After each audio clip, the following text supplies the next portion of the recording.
Hello guys, അങ്ങനെ ഒരു മാങ്ങ വീണ് കിട്ടിയിട്ടുണ്ട്. ആർക്കോ വീണ് കിട്ടിയ ഒരു മാങ്ങ ഞങ്ങൾ മേടിച്ചു. ഞങ്ങളല്ല, അമ്മയ്ക്ക് പിന്നെ എവിടെ പോയാലും കിടക്കാച്ച ഐറ്റംസ് മാത്രമേ കിട്ടാറുള്ളൂ. ഇതൊരുമാതിരി ഷേപ്പും കോപ്പൊന്നും ഇല്ലാത്ത ഒരു മാങ്ങ. ഗൈസ്, ഇത് കണ്ടിട്ട് നിങ്ങൾക്ക് എന്താണ് തോന്നുന്നത്? എവിടെയോ ഒരു ചാളമീരിയുടെ കട്ടില്ലാതില്ലാതില്ല. എന്റെ ഈശോയെ, ഞാൻ പോണാണ്. മാങ്ങയുടെ മട്ടും ഭാവവും ഒക്കെ കണ്ടിട്ട് എനിക്ക് ഓർമ്മ വരുന്നത് വേറൊരു സെലിബ്രിറ്റിയാണ്. അങ്ങനെ കൈ കിട്ടിയ ഒരു പേന കൊണ്ട് ഞാൻ കണ്ണുമൂക്കും വായും ഔട്ട്ലൈൻ ആയിട്ട് വരച്ചെടുത്തു. സ്കെച്ച് പിന്നെ വീട്ടിലില്ലാത്തതുകൊണ്ട് ഒരു മാർക്കർ വെച്ച് അഡ്ജസ്റ്റ് ചെയ്തു. സ്കെച്ച് പെന്ന് കിട്ടിയിരുന്നെങ്കിൽ ഞാൻ പൊളിച്ചനെ. സമയം ശരിയല്ലെന്നാ തോന്നുന്നേ.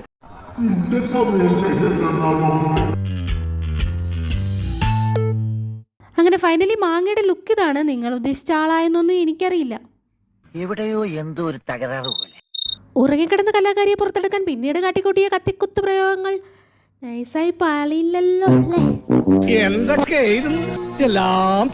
ഞാൻ ഉദ്ദേശിച്ചത്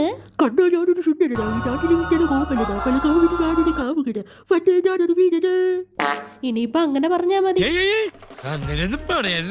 അല്ല, വെറുതെ ഇരുന്നൊരു മാങ്ങ ഇങ്ങനെ ചെയ്യാൻ എനിക്ക് എന്തിന്റെ കേടായിരുന്നു ഗൈസ്.